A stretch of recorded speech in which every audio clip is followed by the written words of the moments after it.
Hi friends, मैं हूं मनोज और आप लोगों के लिए लेकर आया हूं आज फिर एक नया वीडियो। तो मैथमेटिक्स क्लासेस लगातार आप लोगों के लिए नए नए वीडियो लेकर आ रहा है। तो आज यह वीडियो कक्षा 9 के लिए बहुपद का है। इसके पहले वाले वीडियो में हमने बहुपद में शेषफल प्रमेय की चर्चा की थी। आज हम लोग चर्चा करेंगे गुणनखंड प्रमेय की। गुणनखंड प्रमेय गुणनखंड प्रमेय।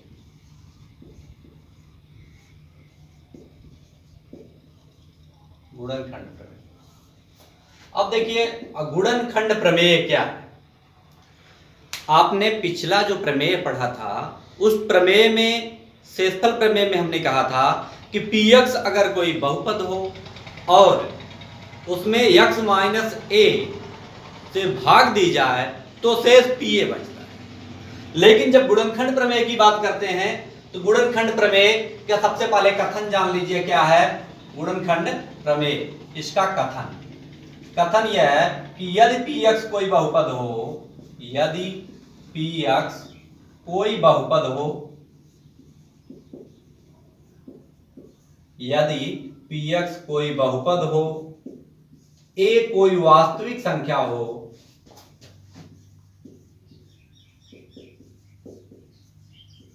वास्तविक संख्या हो, तो अब देखिए, a कोई वास्तविक संख्या हो तो दो रिजल्ट इससे सामने आते हैं। पहला रिजल्ट यह है कि x माइनस a px का गुणनखंड है। px का गुणनखंड होगा यदि pa बराबर 0। यानी अगर हम शेष जो है, शेष 0 आ जाए तो x माइनस a गुणनखंड होता है। दूसरी कंडीशन इसी की उल्टा है कि यदि pa बराबर 0, यानी pa बराबर 0 होता है यदि x माइनस a एक गुणनखंड है।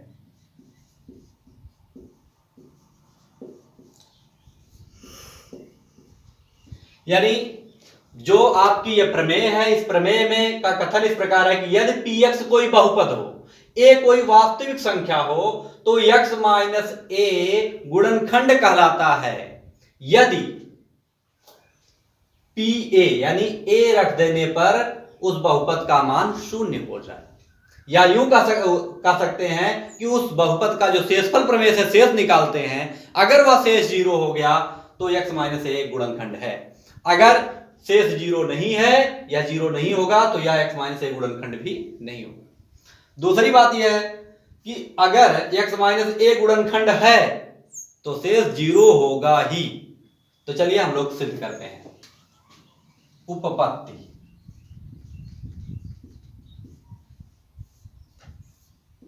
देखिए उपपत्ति में हम कह सकते हैं, जैसे हम जानते हैं, हम डिवीजन एल्गोरिथम से जानते हैं कि भाज्य बराबर क्या होता है।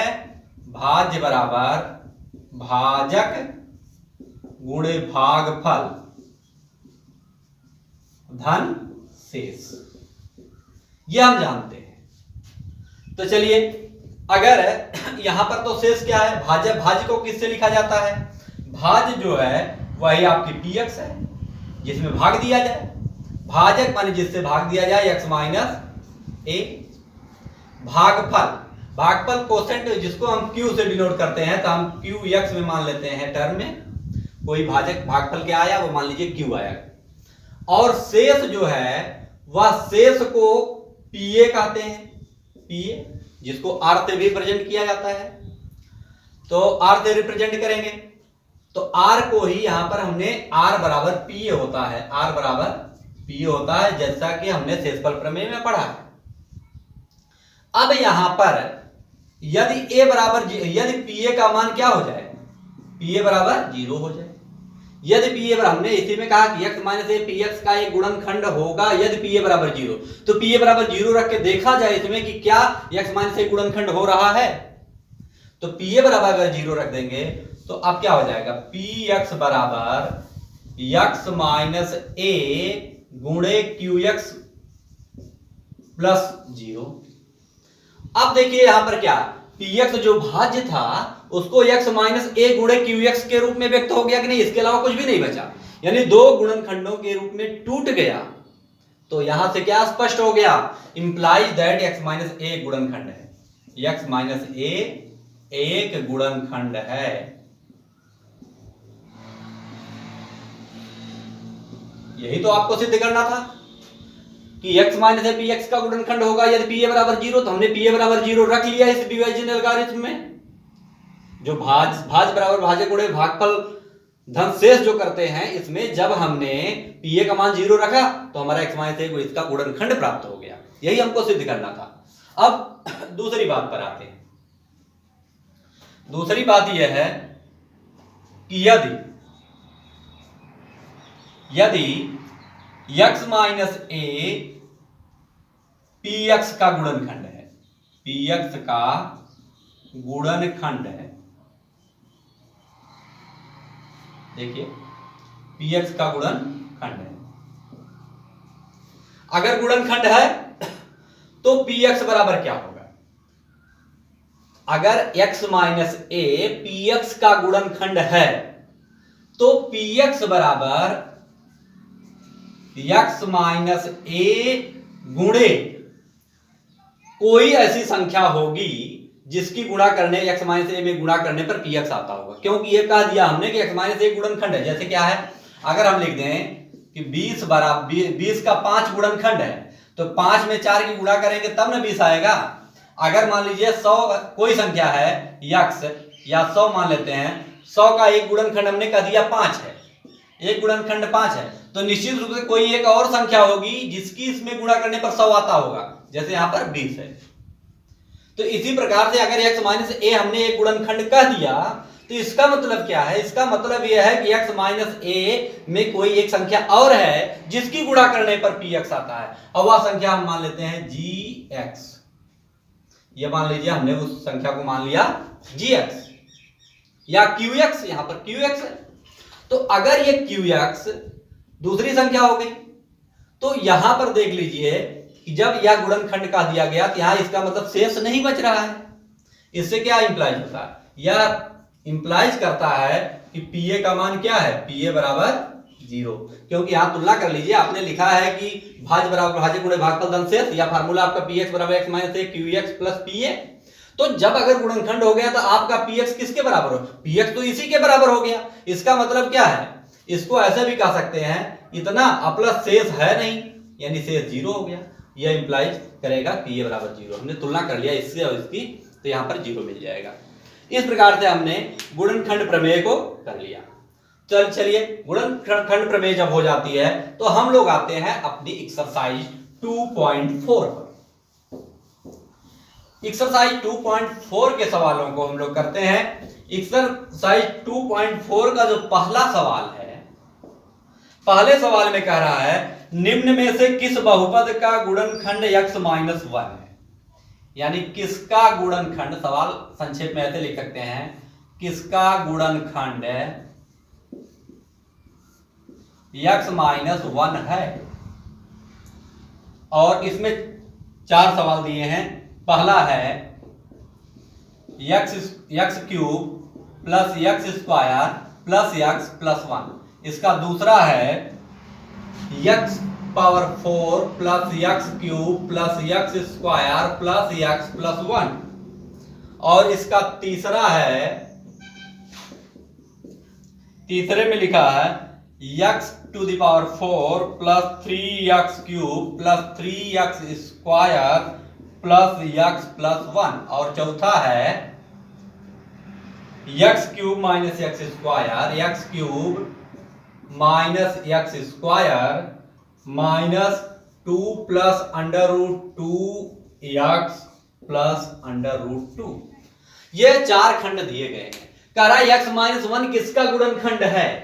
हमने गुणनखंड प्रमेय अभी क्या पढ़ा है? गुणनखंड प्रमेय में हमने यही ना पढ़ा है कि अगर x-1 इसका गुणनखंड है तो शेष क्या होता है? जैसे x-a गुणनखंड है तो शेष pa जो होता है वह 0 के बराबर होता है।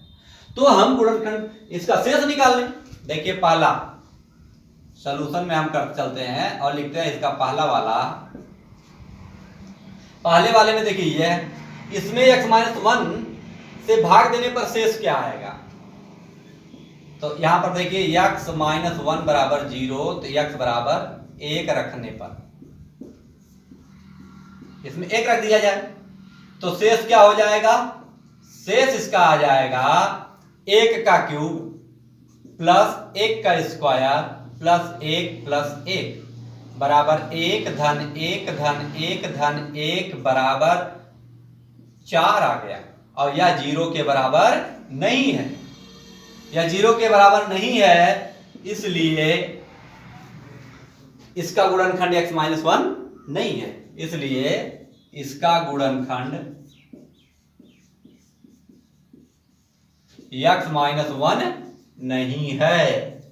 ये तो कंफर्म हो गया।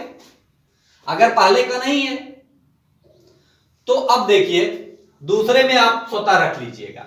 इसमें रखिएगा 1 2 3 4 5 इसका आ जाएगा, यह भी नहीं है। इसमें रख लेंगे तो यह आ जाएगा 1, ये हो जाएगा 3 1 4 3 7 1 8 1 9 आ जाएगी, यह भी नहीं है। बहुविकल्पी के हिसाब से तो बिना जांच किए भी आप कह सकते हैं जब 3 नहीं है तो चौथा तो अपने साफ होगा ही। फिलहाल हम चौथे को चेक कर लेते हैं।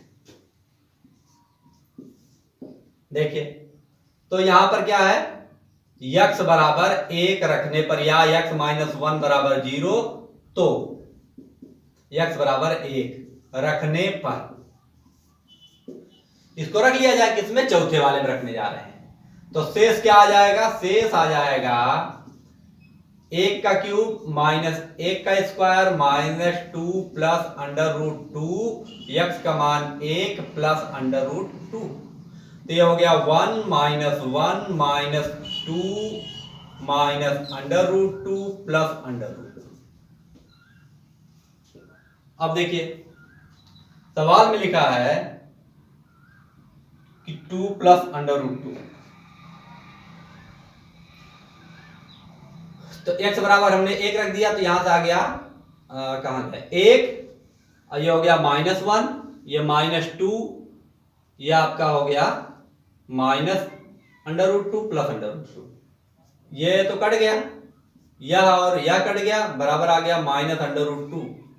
या तो यह भी आपका क्या है, या तो हमने सवाल में लिखने में लगता है, सवाल चूंकि हमारे पास बुक थी नहीं, उसको हमने खींच लिखा, बाद में उतारने में हो सकता है आदत में हमने कहीं ना कहीं से गलती कर दी। यहां पर ये जो आपका बच रहा, सॉरी ये नहीं कटेगा, ये कटेगा, तो ये जो आपका लास्ट में 2 बच रहा है, इसके लिए आवश्यक है कि लास्ट में +2 भी रहे, +2 रहा होगा, इस सवाल में +2 होगा तो ये सही हो जाएगा। तब यहाँ +2 लगेगा और यहाँ +2 लगेगा, बराबर 0 आ जाएगा, तब जाके यह क्या होगा। तो इसलिए लिख देंगे कि यह जो है इसका गुणनखंड x-1 है। देखिए कंफर्म है कि यहाँ पर +2 ही होगा, सवाल में होना चाहिए। अगर ऐसा नहीं है तो कहीं ना कहीं ज्यादा मिस्टेक है, या तो हमने उतारने में गलती की। फिलहाल हम आते हैं दूसरे क्वेश्चन पर। देखिए इसका क्वेश्चन नंबर 2 जो है उसमें कह रहा है क्या gx px का गुणनखंड है। दूसरा भी इसी का भाई है, यानी क्या gx माने दूसरा वाला 2 पद दिया है, gx px का गुणनखंड है, गुणनखंड है। अब गुणनखंड में दिया क्या क्या है, दिया है कि px, पहला px बराबर, px का मान दिया है 2x³ plus x square, 2x³ plus x square -2x -1, और gx बराबर दिया है x + 1। यह पहला है इसका। तो कह रहा है क्या gx इसका गुणनखंड है। तो हमारा वही काम है कि हमारा काम है कि इसमें क्या करेंगे, इसके मान को उठा के इसमें रखा जाए। यानी x प्लस 1 बराबर 0, x बराबर -1 रखने पर ऐसा। तो अब देखिए ये x की जगह पर क्या रख रहे हैं इसमें -1, तो ये हो जाएगा p -1 बराबर 2 इंटू -1 का क्यूब प्लस -1 का स्क्वायर -2 इंटू -1 -1। जहां जहां x है वहां वहां हमने ऋण 1 रख दिया, तो ये हो जाएगा देखिए 2 गुणे ऋण 1, क्योंकि ऋण की गुणा विषम बार करने पर ऋण हो जाएगा और 1 की गुणा तो 1 ही रहेगी। ये देखिए आपका आ जाएगा ऋण ऋण का 2 बार गुणा करेंगे धन आ जाएगा, ये ऋण ऋण आपका धन आ जाएगा, ऋण 1 आ जाएगा। तो यहां से हम देख रहे हैं कि -2 + 1 + 2 -1, 1 से कैंसिल, 2 से कैंसिल, बराबर क्या आ गया 0, शेष 0 आ गया। इसलिए क्या है, इसलिए gx px का गुणनखंड है, px का गुणनखंड है। अब देखिए इसे आप आसानी के साथ यह कह सकते हैं कि अगर शेषफल 0 आ जाए तो आप समझ लेंगे कि गुणनखंड है, नहीं तो नहीं है। तो ये देखिए दूसरे का दूसरा पार्ट है और दूसरे पार्ट में gx का मान यह दिया, px का मान यह दिया। तो यहां पर क्या करेंगे, जब सॉल्व करेंगे सॉल्यूशन में x + 2 = 0, यानी x = -2 रखने पर यानी -2 इसमें किसमें रखना है, px वाले में। इसमें अगर px में -2 रखना है तो px का मान -2 इक्वल टू, अब देखिए यहां से क्या हो जाएगा, -2 का क्यूब प्लस 3 इंटू -2 का स्क्वायर प्लस 3 इंटू -2 प्लस 1। अब इतना 2 का क्यूब करेंगे तो 8 हो जाएगा, माइनस की वजह से माइनस रहेगा, ये प्लस माइनस माइनस जब स्क्वायर करेंगे तो प्लस हो जाएगा, ये हो जाएगा 2 दूना 4 दिया 12, और ये हो गया -6 प्लस 1। अब देखिए ये 8 हो गया और ये 3 दूना 6 हो गया, तो 8 6 14, और ये हो गया 12 और 1 13 बराबर -1। क्या 0 आया, नहीं आया। इसलिए आप कहेंगे कि यहां पर यानी x + 2 gx बराबर x + 2 गुणनखंड नहीं है। किसका गुणनखंड नहीं है, गुणनखंड नहीं है, किसका, इसका गुणनखंड, यानी px का गुणनखंड नहीं है। इसके तीसरे पार्ट पे आते हैं। इसका तीसरा पार्ट कह रहा है, तीसरे वाले सवाल में लिखा है कि px बराबर, इसका तीसरा है px बराबर x² - 4x² x cube -4x² plus x plus 6, और gx की वैल्यू दी गई है x - 3, gx = x - 3। तो आप सवाल को देख रहे हैं, आप क्या करिएगा, x बराबर 3 रख दीजिएगा, इसमें 3 रखेंगे तो आ जाएगा 27, ये 9 चौका 36, और ये हो जाएगा 6 3, 6 में से 3 जाए -3 प्लस 3, माने आप इसमें ऋण x बराबर 3 रखिएगा। x बराबर जब 3 रख देंगे तो अगर 0 आया तो गुणनखंड है, नहीं तो नहीं है। अब कहिए तो रख लेते हैं सीधे सीधे, x - 3 बराबर 0, x बराबर 3 रखने पर तो ये हो जाएगा p, यहां हो जाएगा 3, ये होगा 3 का क्यूब -4 इंटू 3 का square plus 3 plus 6 equal to 27 - 36 plus 9 equal to 27 और 9 जोड़ देंगे, आपका आ जाएगा 36 - 36 बराबर 0। थोड़ा हमने जल्दी सॉल्व कर दिया क्योंकि इस पे आप कर चुके हैं, इसलिए gx px का गुणनखंड है, px का गुणनखंड है, बस px का गुणनखंड है। अच्छा, अब इसके बाद हम लोग आते हैं क्वेश्चन नंबर 3।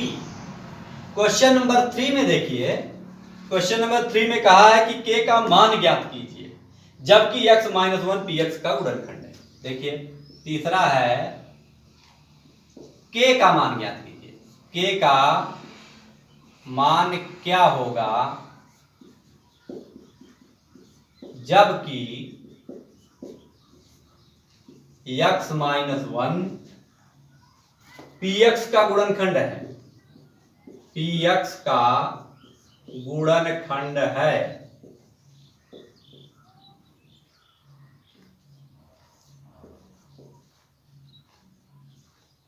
गुणनखंड है। अब देखिए अगर इसका गुणनखंड है तो इसमें 4 पार्ट सवालों को देख लीजिए, 1-2 कर देते हैं। पहला लिखा px बराबर लिखा है x square plus x plus k।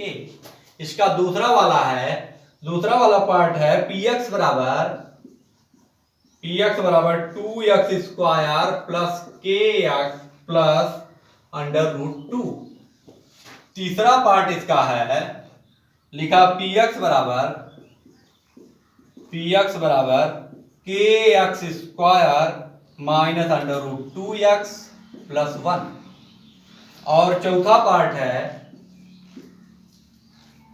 kx square, ये px बराबर रहेगा kx square minus 3x plus k। अब देखिए ये 4 पार्ट हैं, 4 पार्ट में से हम 2 पार्ट कर दे रहे हैं। चलिए क्वेश्चन इसका दूसरा पार्ट सॉल्व करते हैं। दूसरा पार्ट, इसका दूसरा पार्ट देखिए x माइनस 1 गुणनखंड है, x माइनस 1 बराबर 0, या ऐसे लिख सकते हैं चूंकि x माइनस 1 गुणनखंड है इसलिए x माइनस 1 बराबर 0, इसलिए x इक्वल टू 1 रखने पर दूसरे वाले में सवाल में क्या लिखा है px बराबर 2x square plus kx plus under root 2। यह सवाल है, इसमें px का मान रख दीजिए तो शेष आता है, तो याद हो जाएगा 2 गुणे 1 का स्क्वायर प्लस k गुणे 1 प्लस अंडर रूट 2। तो ये आपका कितना आ जाएगा, ये हो जाएगा 2 धन k प्लस अंडर रूट 2। ये आपका क्या आया, ये आपका शेष आया। लेकिन प्रश्नानुसार क्या है, x माइनस 1 गुणनखंड है, इसलिए यह मान रखने पर गुणनखंड है, तो गुणनखंड के बाद शेष क्या आता है, शेष 0 आता है, इसलिए इसको किसके बराबर करेंगे 0। तो यहां लिख देंगे चूंकि p बराबर 0, या ऐसे भी लिख सकते हैं शेष शब्दों में लिख दिए ज्यादा समझ में आएगा। शेष बराबर, चूंकि शेष बराबर 0 इसलिए शेष का मान क्या आया 2 plus k plus under root 2 बराबर 0। तो k बराबर हो जाएगा, दाहिने में जाएगा -2 माइनस अंडर रूट 2। ये आपका आंसर हो गया, k का मान निकालना था। और चाहते आप तो यहीं से रखने पर इतना बराबर डायरेक्ट यहीं से 0 कर दीजिए। अगर आप चाहें तो यह बराबर 0 रखते जाइए, आप यहीं हल कर लेंगे। अगला क्वेश्चन हम उसी तरह से कर देंगे।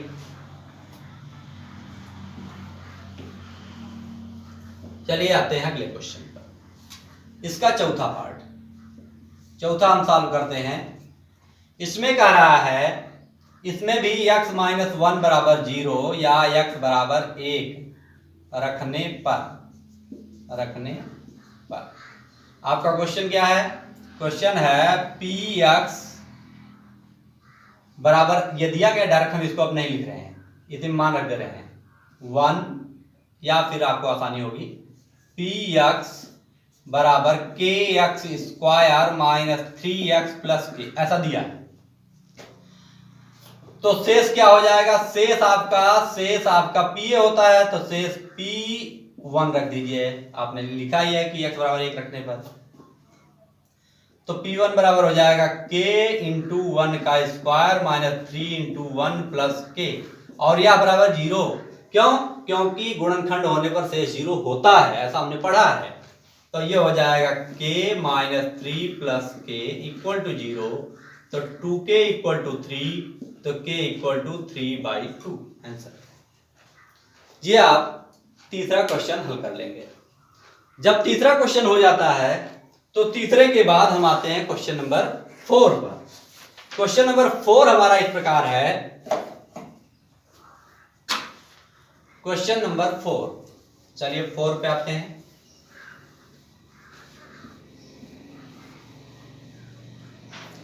फोर में लिखा गुणनखंड कीजिए।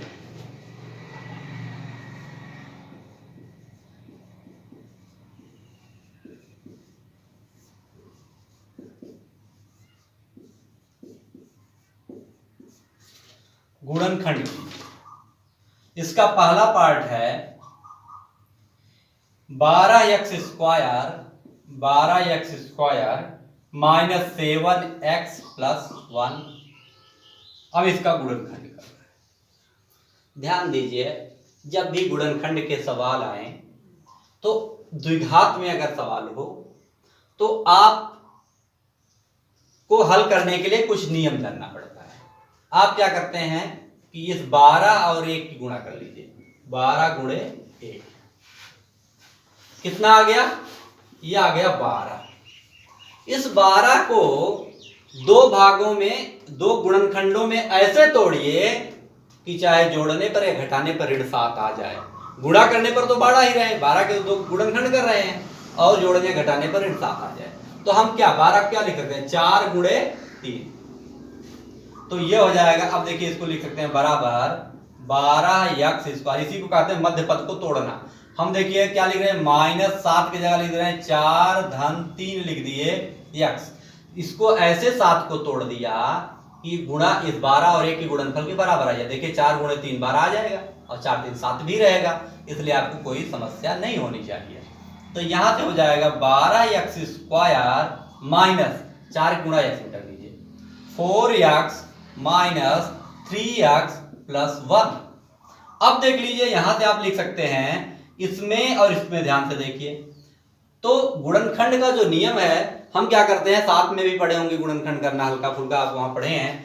तो जो पहले चीज दिखती है इसमें कॉमन लेते हैं। जैसे 12 और 4 में कोई ऐसी संख्या जो दोनों को काट दे, तो ये 4 देखिए दोनों में बाहर आ जाएगा। यक्स यहाँ 2 बार है, यहाँ 1 बार है, तो यक्स को भी बाहर ले लेंगे। तो बचेगा क्या, यहाँ से 4 दिया है 12, 3 यक्स 2 बार है, 1 बार बाहर आया तो 1 बार बच जाएगा अंदर, माइनस 4x पूरा बाहर ले, कुछ नहीं बचता तो वहां 1 बचता है। यहाँ देखिए अब इसमें कुछ भी कॉमन नहीं मिल रहा है। जहां कुछ भी कॉमन नहीं वहां 1 तो जरूर कॉमन रहेगा, क्योंकि 1 सबका गुणनखंड है। और दूसरी चीज, हम जो यहाँ कोष्टक में आया है वही लाने की कोशिश करते हैं। तो यहाँ यही चीज अगर दूसरे कोष्टक में आए, इसके लिए आवश्यक है कि ऋण कॉमन लिया जाए। तो ये हो जाएगा माइनस वाला प्लस हो जाएगा 3x, 1 वाला -1। अब आप देख सकते हैं कि ये जो कॉमन है, ये 3x माइनस 1 जो यहाँ कोष्टक की चीज है, दूसरे कोष्टक के दोनों में समान है, इसको हम कॉमन लेके बाहर ले लें।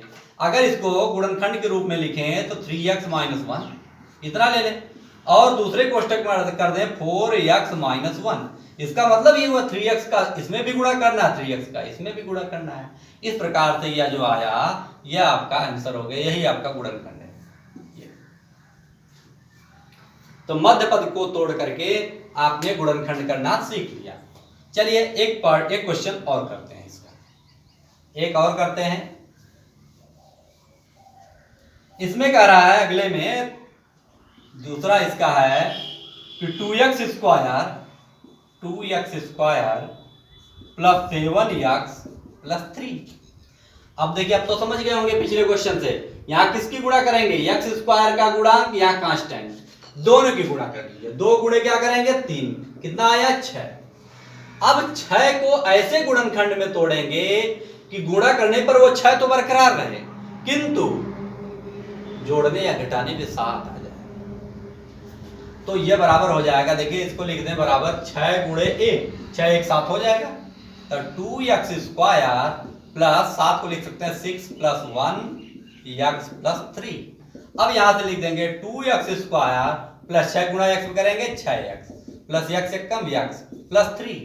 तो यहां से 2x कॉमन ले लेंगे तो बचेगा क्या, 2x कॉमन लेंगे तो यहां से बचे 2 तो बाहर आ गया, x में 1 बार x बच जाएगा, प्लस 2 3 6, क्योंकि x बाहर ले चुके हैं। यहाँ कुछ भी नहीं कॉमन तो एक कॉमन है, x प्लस 3। अब हम देख रहे हैं दोनों में क्या कॉमन मिला, कॉमन का कॉमन मिल गया, तो कॉमन का कॉमन x प्लस 3 है, तो इसे हम बाहर लिख लिए। जो अब तक कॉमन लिए गए हैं उसके बाद फिर x प्लस 3 कॉमन मिल गया, तो इसको बाहर लिख लिए, तो यहां से बचा 2x, और यहां इसको बाहर लिए तो क्या बचा, प्लस 1 बचा। तो यही आपका आंसर है, ये आंसर है। तो हम गुणनखंड के कुछ और सवालों को बताएंगे, आपकी किताब में जितने सवाल हैं उससे 4-6 सवाल और एक्स्ट्रा करेंगे, क्योंकि आपके सवालों में बहुत कम दे दिया है, इसलिए हम कुछ ज़्यादा लेकर आएंगे, लेकिन अगले वीडियो में, क्योंकि वीडियो काफ़ी लंबा हो जाएगा। नहीं तो इस वीडियो के लिए बस इतना ही। आप लोगों को बहुत बहुत धन्यवाद।